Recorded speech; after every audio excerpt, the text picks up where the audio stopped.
Hello students, previous lecture में हमने spectrum के बारे में पढ़ा था। आज हम एक खास टाइप का स्पेक्ट्रम पढ़ते हैं, वो है हाइड्रोजन स्पेक्ट्रम।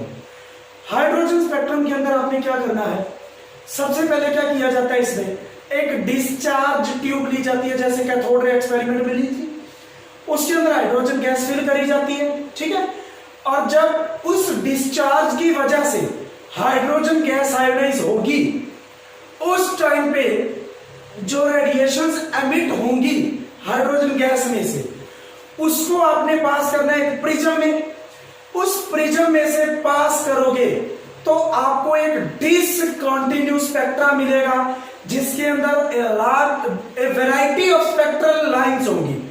बहुत सारी स्पेक्ट्रल लाइंस होंगी, कुछ लाइंस आएंगी, फिर एक गैप आएगा, फिर लाइंस आएंगी, फिर गैप, फिर लाइंस आएंगी, ठीक है।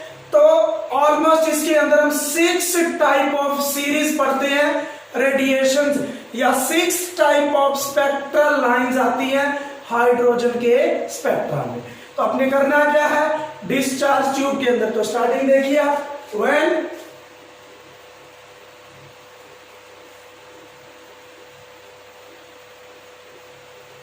Hydrogen gas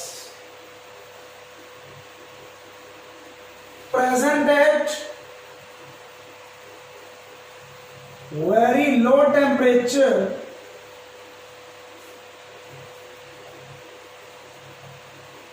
in discharge tube, then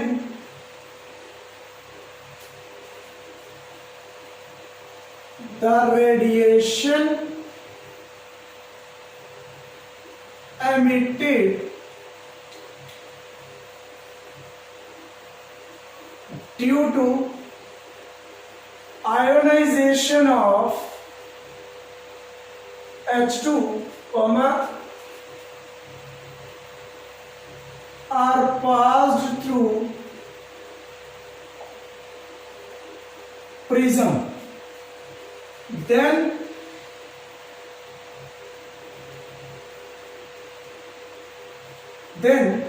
उसके बाद हमें क्या अपीयर होता है, जब हम प्रिज्म में से इसको पास करते हैं, then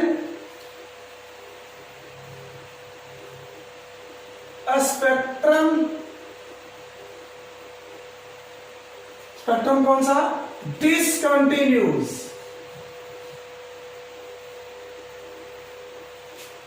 spectrum containing a variety of spectral lines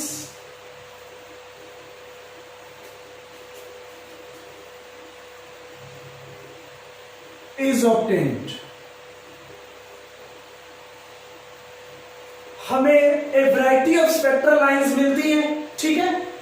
क्या क्या होती है इसके अंदर ध्यान दीजिए। अगर हम यहां स्पेक्ट्रल सीरीज की बात करें और साथ में रीजन की बात करें, किस रीजन के अंदर वो फॉल करेगी, तो फर्स्ट आपके पास जो आती है स्पेक्ट्रल लाइन, उसको हम क्या बोलते हैं, फर्स्ट जो स्पेक्ट्रल लाइन आएगी उसको हम कहते हैं लेमन सीरीज। इन्वेंट किसने करी थी, लेमन ने।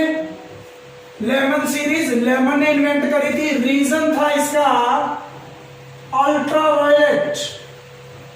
अल्ट्रावायलेट रीजन के अंदर ये अपीयर होती है। सेकंड थी बार्मर सीरीज, ये हमें विजिबल लाइट के अंदर अपीयर होती है। और थर्ड है पास्चन सीरीज, ये हमें IR इंफ्रारेड के अंदर अपीयर होती है।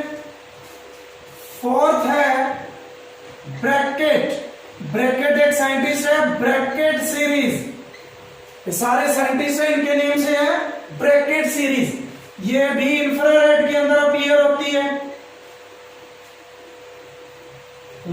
फिफ्थ है पी फंड, फंड नहीं बोलना, पी फंड सीरीज, ये भी हमें इंफ्रारेड के अंदर अपीयर होती है। 6 हम्फ्री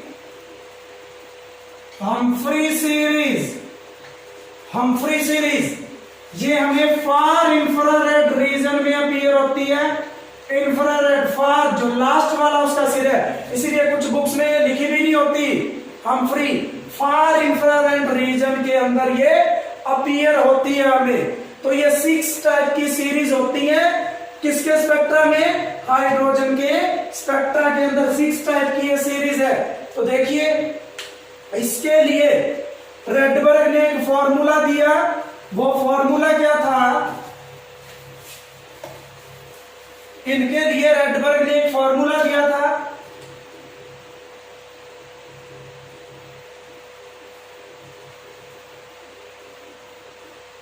कि अगर आपको स्पेक्ट्रल लाइन की वेवलेंथ कैलकुलेट करनी हो तो उसके लिए फॉर्मूला है wave number is reciprocal to wavelength is equal to R Z square 1/n1 square minus 1/n2 square. Clear है? n1 क्या है यहाँ पे? n1 हम किसकी बात करेंगे? ग्राउंड स्टेट की भी बात कर सकते हैं। 1 से लेके 2 3 अप टू सोन स्टार्टिंग यहां से हो सकती है। और n2 n1 में 1 प्लस होगा, फिर n1 में 2 प्लस होगा, फिर n1 में 3 प्लस होगा। मतलब अगर n1 आपने 3 लिया है किसी सीरीज के लिए तो उसके लिए n2 क्या होगा? 3 + 1 4। क्लियर है? n2 हमेशा n1 से 1 ग्रेटर होगा। फॉर एग्जाम्पल हम बात करते हैं बाल्मर सीरीज की। बाल्मर सीरीज हमें किसमें अपीयर होती है? विजिबल रीजन के अंदर। कैसे? ध्यान दीजिए, किसी एटम का आप ये कंसीडर कर लो कि ये न्यूक्लियस है, तो इलेक्ट्रॉन्स क्या करेंगे? एक सर्कुलर ऑर्बिट के अंदर उसके चारों ओर रिवॉल्व करते हैं।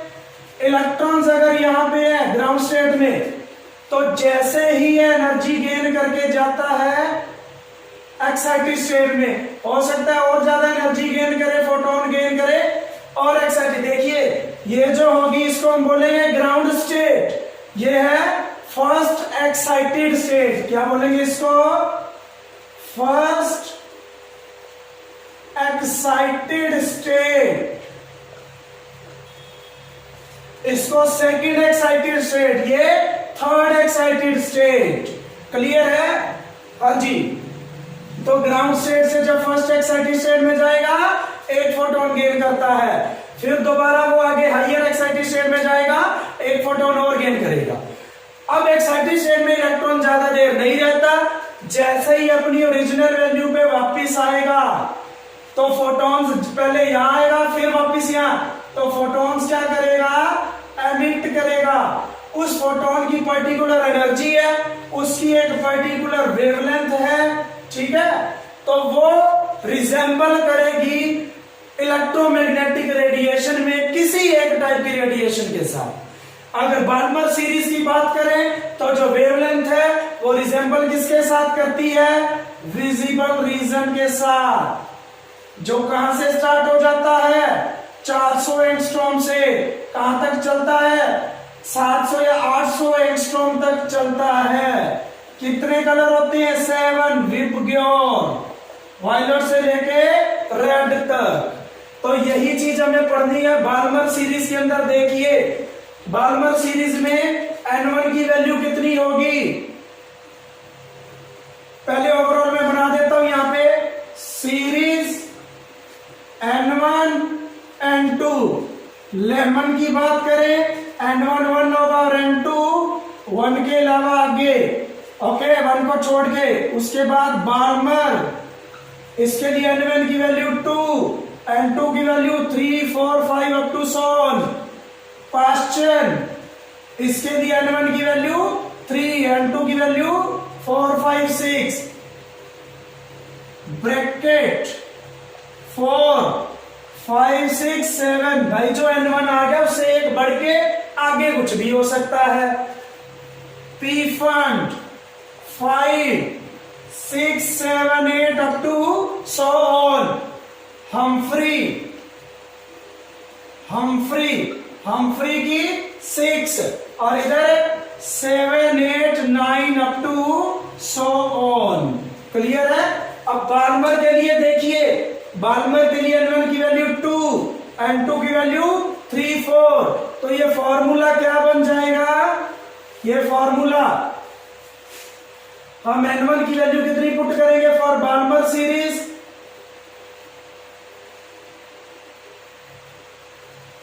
N1 की वैल्यू आपको 2 पुट करनी है।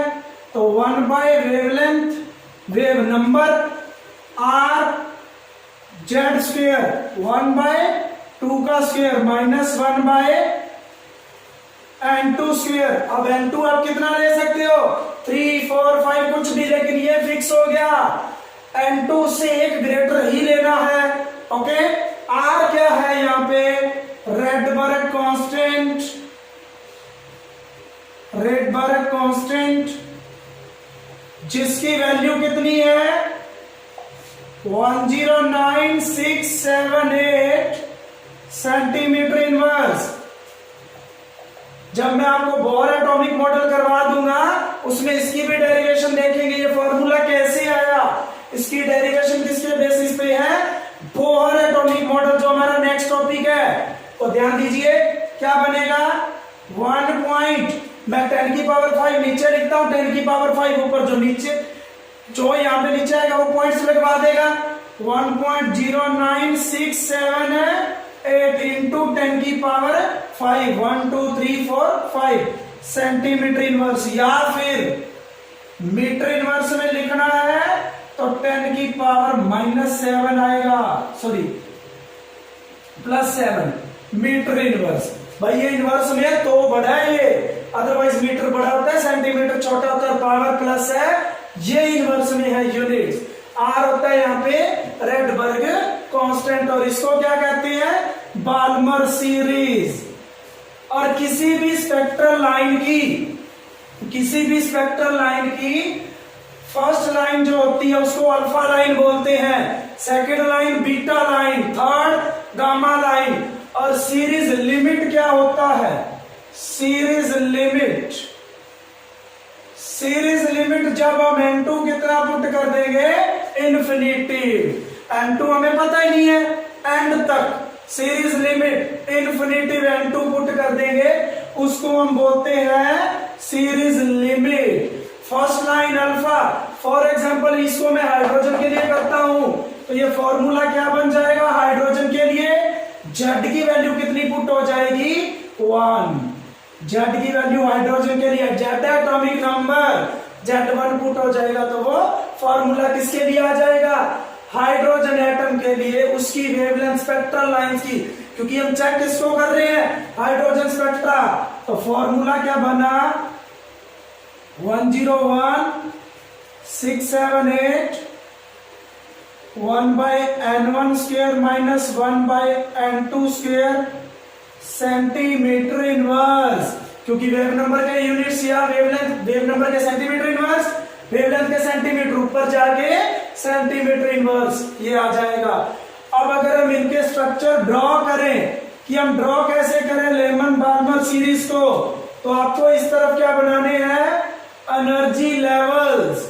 हम यहाँ एनर्जी लेवल्स ड्रॉ कर देते हैं, ये N1 है, और N1 और N2 का गैप थोड़ा ज्यादा होगा, लेकिन N2 और N3 का गैप थोड़ा कम हो जाता है। N4 के लिए गैप और भी कम हो जाएगा, N5 के लिए और भी कम। ये बोर एटॉमिक मॉडल में आपको क्लियर हो जाएगा क्यों कम हो रहे हैं ये। और लास्ट में हम मान लेते हैं इन्फिनिटी, सीरीज लिमिट, इसको क्या बोलते हैं, सीरीज लिमिट। तो देखिए जब इलेक्ट्रॉन एक्साइट होगा और जब वो वापिस आएगा तो वो कहां से कहां वापिस आ सकता है, N2 से N1। फर्स्ट लेमन के लिए लिख रहे हैं हम N3 से N1 वापिस आ सकता है लेमन के लिए, N4 से वापिस आ सकता है, 5 से 6 से भी वापिस आ सकता है और 7 से भी। ये है हमारी लेमन सीरीज। एनसीईआरटी बुक में अच्छा डायग्राम दे रखा है, ध्यान से देखना। और अगर बार बार करना है तो ज्यादा से ज्यादा वापिस 2 से 3 जाएगा ना, तो वापिस कहां आएगा, 3 से 2, 4 से 2, 5 से 2 आ सकता है, 6 से 2 और 7 से वापिस 2। ये किसकी है, बाल्मर की। पास्टन के लिए 4 से 3, 5 से 3, 6 से 3 और 7 से 3, ये पास्टन सीरीज है। ब्रैकेट के लिए 5 से 4, 6 से 4, 7 से 4। तो इस टाइप की स्पेक्ट्रल लाइंस आती है हाइड्रोजन स्पेक्ट्रम के अंदर। आगे भी बना लेना, Lyman, Balmer, Paschen, Brackett, Pfund. Pfund के लिए क्या होगा, 6 से 5, 7 से 5, और हम्फ्री के लिए ओनली 7 से 6, और वो बहुत कम होती है। ये अल्ट्रावायलेट में, ये विजिबल में अपीयर होती है। बाकी जो चारों थी, तीनों आईआर में और लास्ट हम्फ्री फार आईआर रीजन के अंदर अपीयर होती है हमें। हाइड्रोजन स्पेक्ट्रम के अंदर सीरीज लिमिट देखिए। सीरीज लिमिट के लिए N2 क्या पुट कर देंगे, इन्फिनिटी। किसके लिए, हाइड्रोजन एटम के लिए Z कितना पुट कर दोगे, 1। तो वेव नंबर क्या बनेगा, 1 by wavelength R, 1 by N1 square minus 1 by infinity. 1 by infinity क्या होता है, 0। तो ये बना 1 by lambda is equal to R by N1 square. ध्यान रखिए, जो सीरीज लिमिट है, सीरीज लिमिट देखिए बहुत दूर है ना, तो एनर्जी बहुत ज्यादा है। कोई भी ऑर्बिट न्यूक्लियस से जितनी दूर है, जितनी दूर जाता जा रहा है इलेक्ट्रॉन, उसकी एनर्जी बढ़ती जा रही है। हायर एनर्जी, अब energy is equal to h nu होता है, ठीक है। न्यू क्या होता है, सी बाय लैम्डा। एनर्जी ज्यादा तो लैम्डा कम। Shorter wavelength, shorter wavelength. आगे हम बात करते हैं फर्स्ट लाइन की। किसी भी सीरीज की फर्स्ट लाइन जो होती है वो लोअर एनर्जी की होती है एंड लॉन्गर वेवलेंथ की होती है। ये चीज नोट कर लेना, series limit, higher energy, shorter wavelength. First line किसी भी सीरीज की लोअर एनर्जी की और लॉन्गर वेवलेंथ की। ये फॉर्मूला किसके लिए बना, सीरीज लिमिट के लिए। किसके लिए, हाइड्रोजन एटम। सीरीज लिमिट में N2 इन्फिनिटी पुट करना है। नेक्स्ट टॉपिक देखिए, number of spectral lines. Hydrogen spectrum के अंदर number of spectral lines calculate करने के लिए 2 टाइप्स के फॉर्मूलाज हैं। फर्स्ट है फॉर एटॉमिक सैंपल।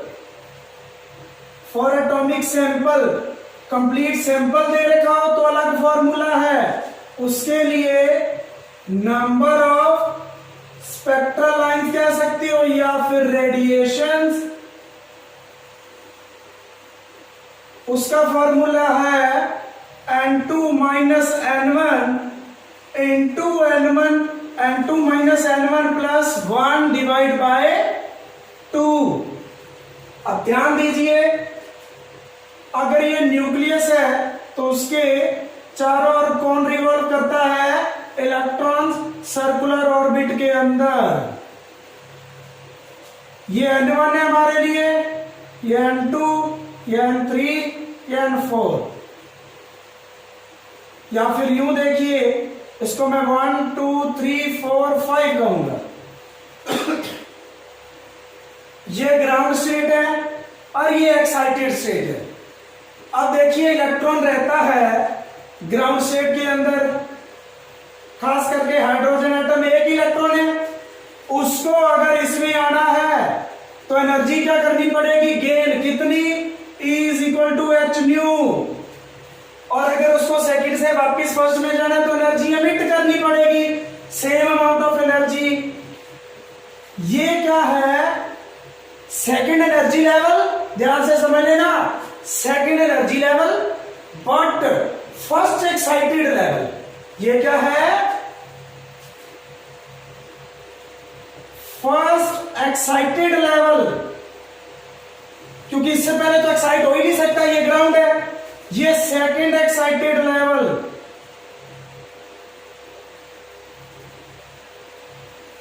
और ये थर्ड एक्साइटेड लेवल, और ये फोर्थ एक्साइटेड लेवल। मतलब अगर एक्साइटेड लेवल कहीं पे दिया और एनर्जी लेवल लिखना हो तो एक जोड़ के लिखना, जब N1 N2 पुट करोगे तो एक ऐड करके पुट करना। ओके, हाँ जी। अब देखिए एटॉमिक सैंपल के अंदर मान लीजिए आपको ट्रांजिशन दे रखी है, एक क्वेश्चन दे रखा है आपको, और उसके अंदर आपको ट्रांजिशन दे रखी है।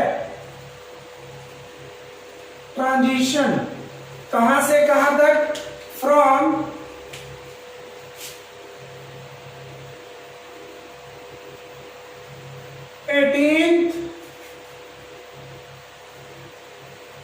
एक्साइटेड एनर्जी या 18 एनर्जी लेवल टू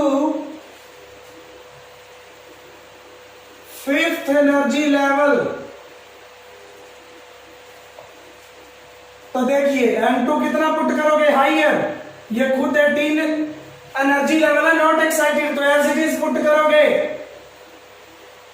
तो नंबर ऑफ स्पेक्ट्रल लाइंस कितना आया, 18 minus 5 into 18 minus 5 plus 1 divide by 2, क्या आ जाएगा 13 into 14 by 2, 13 into 7, 91 spectral lines आएंगी इस क्वेश्चन के अंदर।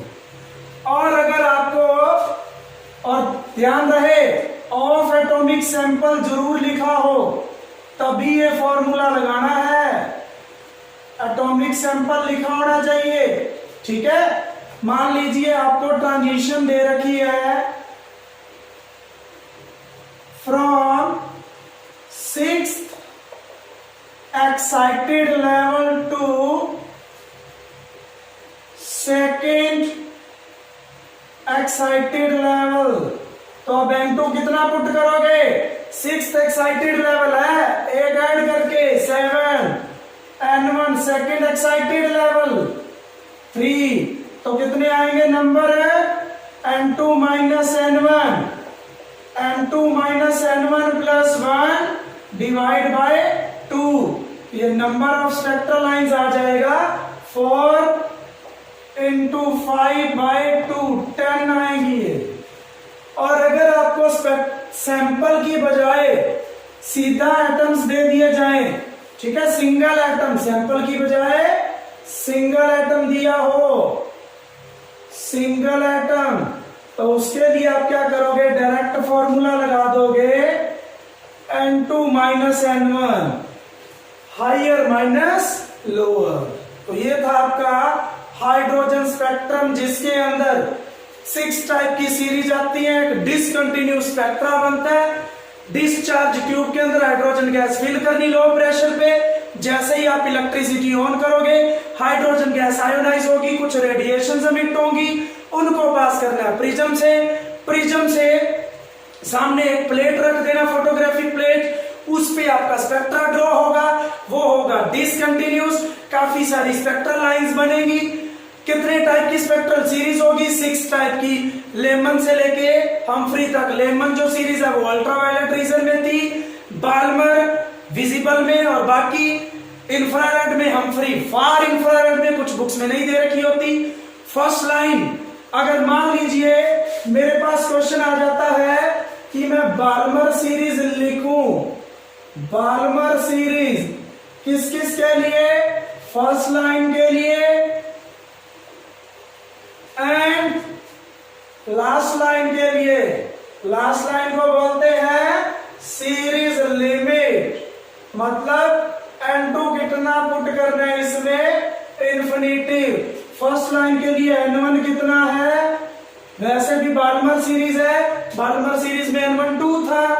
तो देखिए पहले तो फर्स्ट लाइन के लिए करते हैं, बाल्मर की फर्स्ट लाइन के लिए N1 कितना है 2 और N2 कितना होगा इससे एक ज्यादा, तो wave number 1 by lambda r 1 by N1 square minus 1 by N2 square r 1 by 4 minus 1 by 9, LCM ले लेंगे 36 और ऊपर आ जाएगा 5, यूनिट्स आ जाएंगे सेंटीमीटर इनवर्स। लास्ट लाइन या सीरीज लिमिट के लिए देखिए कैसे लिखोगे। अब बाल्मर है तो N1 तो 2 ही रहने वाला है, फाइनली कहां तक होगा इन्फिनिटी तक, तो wave number is equal to 1 by lambda r 1 by N1 square 2 का स्क्वायर minus 1 by infinity, 1 by infinity 0 होता है, तो r/4 सेंटीमीटर इनवर्स। तो इस तरीके से फर्स्ट लाइन लिखनी है और इस मेथड से सीरीज लिमिट देखनी है। चेक कर लेना सीरीज कौन सी है, क्योंकि N1 की वैल्यू आपको सीरीज देख के ही पता चलेगी। ये था आपका स्पेक्ट्रम। अब एक मॉड्यूल देख लो, उसमें आपको पता चल जाएगा कि किस तरीके से ये स्पेक्ट्रल सीरीज बनती है। Let us study the line spectrum of hydrogen, which is a one-electron system. When an electric discharge is passed through hydrogen gas, hydrogen molecules dissociate to produce energetically excited hydrogen atoms. These excited atoms emit electromagnetic radiation of discrete frequencies, while coming back to lower energy levels. The resultant hydrogen spectrum consists of multiple series of lines that are named after their discoverers.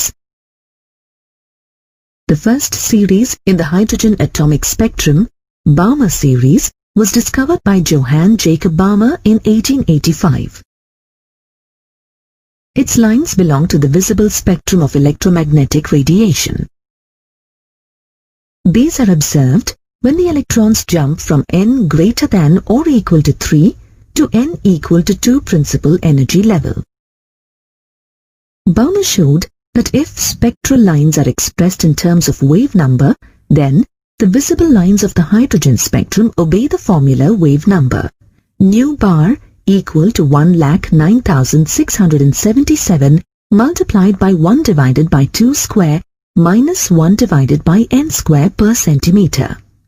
Here, n is an integer equal to 3, 4, 5, etc. Balmer's formula inspired the Swedish spectroscopist Johannes Rydberg to come up with a modified formula to describe all series of lines in the hydrogen spectrum. The equation may be written as wave number nu bar is equal to 1,09,677 multiplied by 1 divided by n1 square minus 1 divided by n2 square per centimeter. Here, n1 is equal to 1, 2, 3, etc.